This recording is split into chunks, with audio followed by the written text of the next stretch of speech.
Con il decreto coesione si sono individuate le risorse necessarie per poter dare il via alla ZLS Venezia Rovigo, risorse attese da tempo consistenti nell'estensione di misure agevolative, crediti d'imposta per investimenti già previsti per la ZES unica estesi alle zone logistiche semplificate del centro-nord. Previsto per l'anno in corso un impegno di spesa di 80 milioni di euro.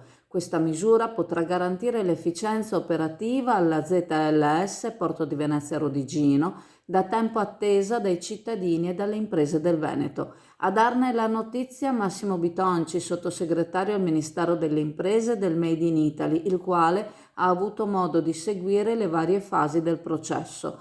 A breve sarà disponibile il decreto per definire le modalità di accesso al beneficio, conclude, nonché i criteri e le modalità di applicazione e di fruizione del credito d'imposta e dei relativi controlli, anche al fine di assicurare il rispetto del limite di spesa.